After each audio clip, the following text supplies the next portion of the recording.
pop-loving indie five-piece Night Flowers are a collision of close friends from the north of England who randomly fell in with Boston-born vocalist Sophia Pettit in London. Since their fateful meeting a couple of years back, the gang have been busy cultivating a melodic, sun-drenched sound that's been lapped up by both tastemakers and discerning indie pop addicts. Testament to their broad appeal, Pitchfork, NME and BBC Six Music all have their backs, while the band's debut LP, Wild Notion, which landed last month, sold out in a matter of days. Written in various London basements and bedsits, and recorded with longtime producer Adam Jaffrey in a studio that was later bulldozed to make way for luxury flats, Wild Notion is an instant charmer, brimming with bittersweet optimism and anthemic riffs. The gang are taking the album on the road over the next couple of weeks, with a heap of festival dates in the summer too. Details below.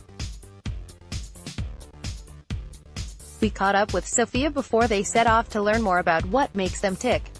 What was the first song you developed an obsession for? One of the first ever songs I learned on guitar was Bowie's Space Oddity, and I played it over and over and over again, doing different Bowie voices.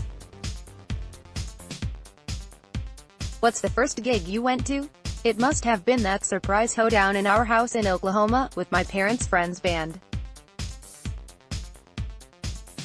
But my first proper gig was a feeder concert at the Dome in Brighton. What's the first instrument you ever got hold of? My voice. Well, there was a brief spell with the recorder, then violin, but the first instrument I really loved playing was the piano. I took lessons from Sherry down the street. Or her sister Terry. They were identical twins and they both taught piano from identical rooms.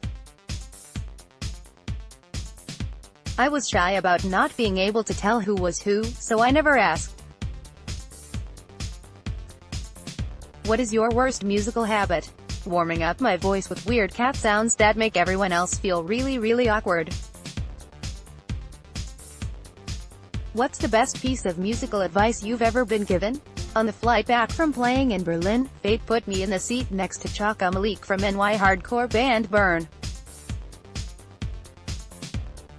We chatted for ages, with husky voices. It's a little hard to explain in brief, but he told me that if he's starting to lose his voice, he'll notice he's outside himself. Call yourself back to center and it'll come back, strong and clear, he said. I'll never forget that. Where do you discover new music? Oh, it's everywhere, right?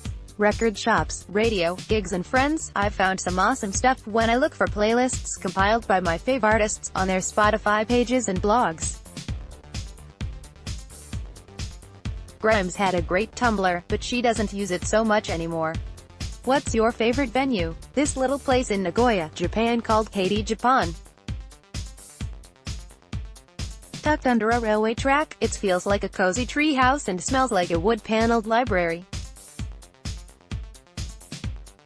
I'd love to play there again. Who is your current favorite band, artist? I listen to Ronia on repeat, and turn to Julia Jacqueline these days for good vibes. Also loving my friend's band Loud Sun. What inspirations outside of music impact your songwriting? Landscapes, moonlight, road trips, my past lives, friendship, roast potatoes.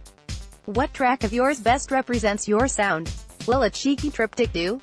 The singles off our album offer a good even spread, I reckon. Losing the Light, Cruel Wind and Hey Love. What's next for you? Our debut album is just out and we've got some great shows and festivals coming up this summer, so buy our album and come see us play wherever you are. Live dates: the 9th of June 53 Degrees North Festival, Hull with Slaves. The Horror's Dream Wife, tickets the 14th of June, Glasgow at the Glad Cafe, tickets the 15th of June, Leeds at Hyde Park Book Club, tickets the 26th of July, Manchester at Gulliver's NQ, tickets the 28th of July, Indie Tracks Festival, Derbyshire, tickets https://nightflowers.bandcamp.com/